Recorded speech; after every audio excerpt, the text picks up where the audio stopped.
राम राम भैया। तो आज की इस वीडियो में हम बात करने वाले हैं शिक्षक बनने की क्या बेहतरीन नीति होनी चाहिए, जिससे कि हम अपने शिक्षक बनने के लक्ष्य को आसानी से प्राप्त कर सकें। तो इसके लिए आपको इस वीडियो को पूरा देखना होगा। ठीक है, एक एक टॉपिक को लेकर, एक एक चीज़ को लेकर हम इसमें बात करने वाले हैं। और इसमें वीडियो आपको पूरा देखना पड़ेगा। अगर कोई भी टॉपिक अगर आपने छोड़ा, वीडियो को स्किप किया, तो आपका काफ़ी नुकसान हो सकता है, क्योंकि हर एक टॉपिक बहुत ज़्यादा ज़रूरी है। ठीक है, तो आज की इस वीडियो में बात करेंगे शिक्षक बनने की बेहतरीन रणनीति क्या होगी, किस तरीके से हमें तैयारी करनी चाहिए। ठीक है, ताकि हमें सफलता प्राप्त हो सके। ठीक है, उम्मीद है आप तैयारी कर रहे होंगे। वैकेंसीज़ आने वाली हैं, ऐसे कवायद चल रही हैं। फर्स्ट ग्रेड भी कह रहे हैं, सेकंड ग्रेड भी, रीट भी कह रहे हैं। तो अपनी तैयारी किस तरीके से हमें करनी चाहिए, ठीक है, तो उसको लेकर कुछ पॉइंट्स बनाए हैं। तो इन पॉइंट्स के माध्यम से हम देखेंगे कि हमें किस तरीके से तैयारी करनी चाहिए। चलो वीडियो को ज़्यादा लंबा न ले जाते हुए शुरू करते हैं। सबसे पहला पॉइंट हमें ये पता होना चाहिए कि हमें क्या पढ़ना है और क्या छोड़ना है। ठीक है, स्टूडेंट्स क्या है कि भर भर की किताबें मार्केट से लाते रहते हैं। कभी कोई किताब कहीं से ले आई, कभी कोई कहीं से ले आई, वो पढ़ते रहते हैं। उनको पता ही नहीं होता कि हमें क्या पढ़ना है और क्या छोड़ना है। किसी स्टूडेंट ने कोई बुक सजेस्ट कर दी तो वो ले आई, कहीं यूट्यूब से देख लिया तो वो ले आई। तो ऐसा नहीं करना है। ठीक है, हमें पता होना चाहिए क्या पढ़ना है और क्या हमें छोड़ना है। ये हमें कैसे पता चलेगा, ये आगे के पॉइंट से क्लियर होगा। ठीक है, नंबर 2 पर बात करेंगे हम सिलेबस की, पाठ्यक्रम की। ठीक है, हमें सिर्फ केवल वही टॉपिक पढ़ना है जो हमारे सिलेबस में है और हमारे जो पाठ्यक्रम में है। और सबसे पहले हमारा जो पाठ्यक्रम है, सिलेबस है, जहाँ भी बैठकर हम पढ़ते हैं, जहाँ भी हमारे बैठने का जो स्टडी टेबल वगैरह है, तो उसके सामने हमारा जो सिलेबस है वो लगा होना चाहिए। और हमें अपना जो सिलेबस है वो उंगलियों पे याद होना चाहिए कि हमारे ये टॉपिक जो हैं हमारे सिलेबस के अंदर हैं।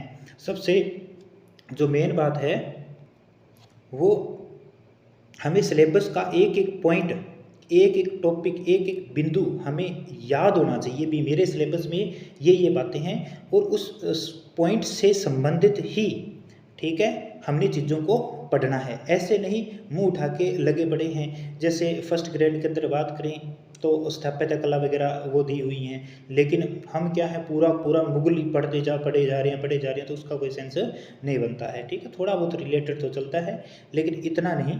ठीक है, जितना सिलेबस में उतना ही। ठीक है, उसके बाद में 3 नंबर पॉइंट पर हम बात करेंगे, सिलेबस के अनुसार हमारी प्रॉपर नोट्स होनी चाहिए। ठीक है, ये ऐसा स्टूडेंट जो थोड़ी लंबी तैयारी कर रहा है, ठीक है, और मौके पर कई स्टूडेंट्स क्या है भर्ती आने के बाद भागते हैं, तो सफलता प्राप्त नहीं कर पाते हैं। ठीक है, 99% फेल ही होते हैं उसमें। तो ठीक है, तो प्रॉपर नोट्स होने चाहिए हमारे। ठीक है, जो भी हमारा टॉपिक है सिलेबस के अनुसार, उसके अनुसार उसके प्रॉपर नोट्स बने होने चाहिए। ठीक है, खुद के नोट्स तैयार करने हैं, किसी इधर उधर से लेकर नहीं पढ़ना है। अपने नोट्स तैयार करो, बार बार रिवीजन करो। ठीक है, इसके बाद प्रॉपर नोट्स के बाद में उनके आपके पास शॉर्ट नोट्स भी होने चाहिए। ठीक है, कोई भी टॉपिक हमने जैसे 18 सतावन की क्रांति का टॉपिक तैयार किया, ठीक है, एक तो आपके पूरा जो है प्रॉपर नोट्स आपके पास उसके, ठीक है, लाइन टू लाइन पूरा बढ़िया से लिखा हुआ, कोई चीज़ समझ में नहीं आ रही तो पढ़ा उसको, वो आपके समझ में आ गया।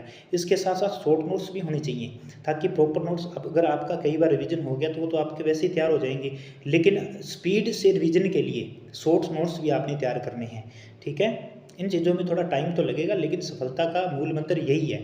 ठीक है, तो शॉर्ट्स नोट्स भी आपके पास होने चाहिए, ताकि आप एक, जैसे हिस्ट्री पढ़नी है तो हिस्ट्री आप शॉर्ट नोट्स के द्वारा जितने 8-10 टॉपिक हैं, तो वो आप आधा दिन के अंदर वो जो नोट्स हैं आप शॉर्ट नोट्स कंप्लीट कर दो। ठीक है, रिवीजन हो जाए आपका।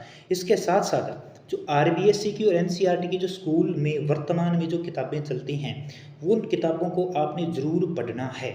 ठीक है, ध्यान से देखिए, प्रॉपर नोट्स होने चाहिए, शॉर्ट नोट्स होने चाहिए, और जो आरबीएससी एनसीईआरटी की जो किताबें चलती हैं उनका अध्ययन आपने ज़रूर करना है, और इनके जो टॉपिक्स हैं, इनके जो फैक्ट्स हैं, वो अपने नोट्स के अंदर जो है ज़रूर ऐड करने हैं। ठीक है, और इनके जो क्वेश्चन हैं, जितने क्वेश्चन बनने की संभावना है वो क्वेश्चन आपने बनाने हैं और क्वेश्चन करने हैं, ठीक है। तो ये 3 नंबर पॉइंट हो गया। 4 नंबर पॉइंट पर बात करेंगे टॉपिक वाइज टेस्ट, ठीक है। इम्पोर्टेंट है, मेन है, ठीक है। टॉपिक वाइज टेस्ट यानी कि आपके सिलेबस के अंदर, पाठ्यक्रम के अंदर जितने भी टॉपिक हैं उनके टॉपिक वाइज हर एक टॉपिक के कम से कम 4-4, 5-5 टेस्ट आपने देने हैं। कम से कम 4-4, 5-5, ऐसे नहीं कि एक ही टेस्ट दिया और बस हाँ हो गया, ऐसा नहीं। हर एक टॉपिक के आपने, जैसे 1857 की क्रांति है या किसान आंदोलन है या आर्ट कल्चर का कोई आभूषण का टॉपिक है, कोई भी टॉपिक है, उनके टॉपिक वाइज टेस्ट देने हैं, ठीक है। 12 टेस्ट देनी है। कम से कम एक टॉपिक के मान के चलो 5 से ज़्यादा बार, 5-7 जितनी बार आप रिवीजन करोगे उतना बेस्ट रहेगा, ठीक है। टेस्ट देने हैं और क्वेश्चन उसमें काफ़ी रखो, क्वेश्चन कम से कम 30 से ऊपर तो एक टेस्ट में क्वेश्चन होने चाहिए। 30 से 50 क्वेश्चन उसके अंदर होने चाहिए, ठीक है। नहीं तो इतना फ़ायदा नहीं हो पाएगा। 30 से 50 क्वेश्चन एक टेस्ट के अंदर दोगे और 10 टेस्ट दोगे तो 500 क्वेश्चन है एक टॉपिक से आपके निकलेंगे। और इतने क्वेश्चन अगर आपके एक टॉपिक से निकलते हैं तो क्वेश्चन तो आउट होने का कोई चांस बनता ही नहीं है, ओके।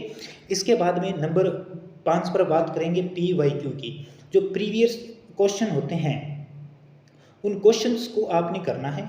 कहीं से भी बाजार से, मार्केट से बुक्स मिल जाएंगी, ठीक है। प्रीवियस जो क्वेश्चन होते हैं वो तो सेम ही होते हैं, कोई भी एक बढ़िया सी बुक देख के ले लो, ठीक है। और उनके जो पुराने जो टॉपिक्स के जो क्वेश्चन आए हुए हैं उन क्वेश्चंस को देखो कि कैसे कैसे किस प्रकार के क्वेश्चन आए हुए हैं, इस टॉपिक से किस प्रकार के प्रश्न आए हुए हैं, ठीक है।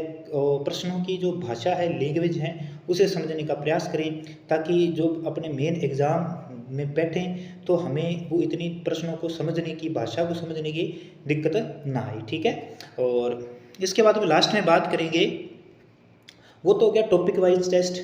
उसके बाद में हो गए पिछले सालों के जो प्रश्न हैं, जो आए हुए प्रश्न हैं उनको करना है, ठीक है। और इसके बाद लास्ट में जो है ध्यान रखना है कि आपके कम से कम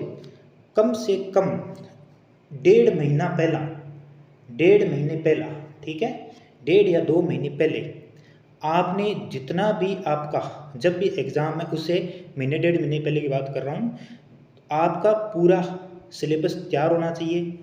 आपके नोट्स, शॉर्ट नोट्स, RBS की किताबें आपने रीड कर ली होनी चाहिए, ठीक है। टॉपिक वाइज टेस्ट आपके हो जाने चाहिए, पिछले सालों के प्रश्न भी हो जाने चाहिए, ठीक है।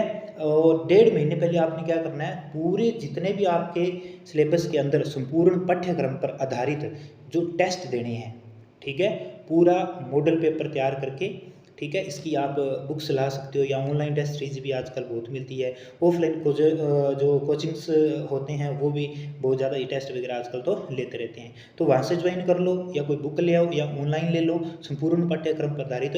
कम से कम ये आपने क्या करना है, हफ्ते के अंदर, 1 हफ्ते के अंदर, ठीक है। आप देखो हफ्ते में 7 दिन होते हैं, 7 दिन में ये 3 बार तो आप पेपर दो, 3 बार कम से कम पेपर दो। इस प्रकार लगभग आपके पास 1.5 महीने के अंदर आपके पास लगभग मान के चलो हफ्ते के अंदर अगर 3 पेपर दोगे, ठीक है, तो महीने में लगभग आपके हो जाएंगे 12 और 1.5 महीने में लगभग मान के चलो अगर मोटा मोटा आइडिया ले तो 16 मॉडल पेपर आप दे चुके होंगे। अब इन 16 पेपर देने का मतलब क्या है, आपकी तैयारी कितने स्तर की है, कैसी आपकी तैयारी है।